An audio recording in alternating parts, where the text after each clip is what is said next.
C'est vaste hein, comme question. Ah oui, une question très vaste. Je dirais pour y répondre que tout ce qui se passe aujourd'hui est lié, je pense, à la méconnaissance des textes et de ce qui s'est passé réellement le 1er octobre et ce qui s'était passé avant le 1er octobre. Et peut-être si vous m'en donnez l'autorisation, je peux rapidement souligner que jusqu'en 1916, il n'y avait ni anglophone ni francophone au Cameroun. Nous étions tous des Camerounais. Colonisés par des Allemands. Colonisés par les Allemands. Ça, c'est important. Avant les Allemands, nous étions tous presque anglophones. Tous. Ah. Oui, et il faut le savoir, parce que avant que les Allemands, à travers ce qu'on a appelé le traité Germano-Douala du 12 juillet 1884, le magistère moral, le Cameroun n'était pas officiellement colonisé, mais le magistère moral était exercé sur l'ensemble du territoire par un Anglais, Hewlett, qui était le consul de Grande-Bretagne à Calabar, c'est-à-dire au Nigeria, et qui couvrait donc toute l'Afrique occidentale, y compris le Cameroun. Ça, c'est très important. Parce que si vous voyez d'ailleurs dans l'histoire, vous verrez que les chefs de notre pays avaient à un moment demandé que l'Angleterre, la Grande-Bretagne vienne nous coloniser. C'était par rapport à ça.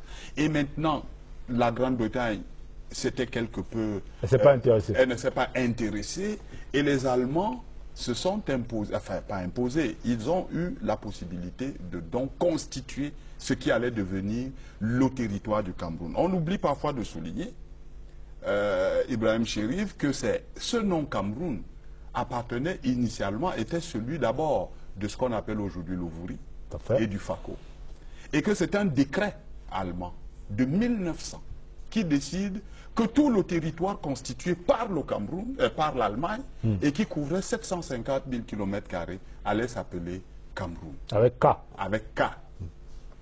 C'est très important. Et U à la fin. Et donc que Douala allait désormais s'appeler Douala. Malheureusement, l'Allemagne va perdre la guerre. La Première Guerre mondiale. Parce qu'elle s'était déroulée également sur notre territoire.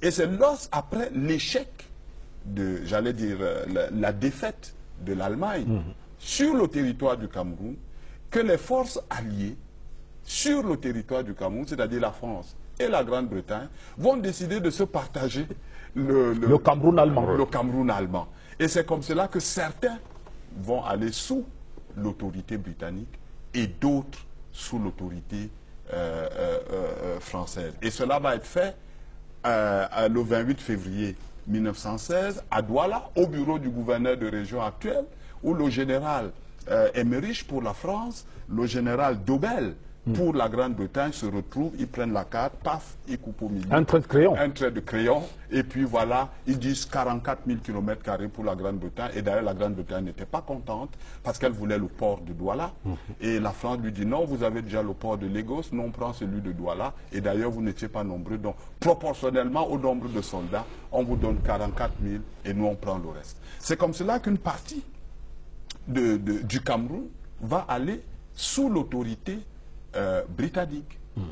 Et c'est important de le souligner parce que c'est à partir de là, c'est-à-dire en 1916, que finalement nous avons deux Cameroun. Le Cameroun qui était un va être divisé en deux. Et même la partie anglophone va encore être divisée à partir de la constitution Littleton de 1954 avec une partie septentrionale Northern Cameroun et une partie Southern Cameroun qui est ce qu'on appelait le Cameroun méridional.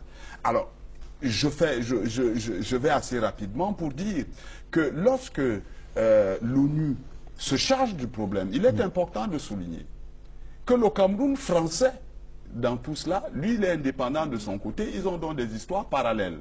Et que la situation des deux Cameroun est gérée par l'ONU. C'est important. Et donc, pour savoir s'il fallait ou non que les deux Cameroun se réunissent, et j'aurais pu dire comment est-ce qu'on en est arrivé à demander même que les deux Cameroun se réunissent, il faut dire que ce sont des intellectuels. C'est d'abord parti d'un Camerounais Douala, qui s'appelait Djabéa Dibongué, qui était formé à Douala, à l'époque allemande, admirateur de l'Allemagne, et qui travaille à Lagos. Qui était nostalgique du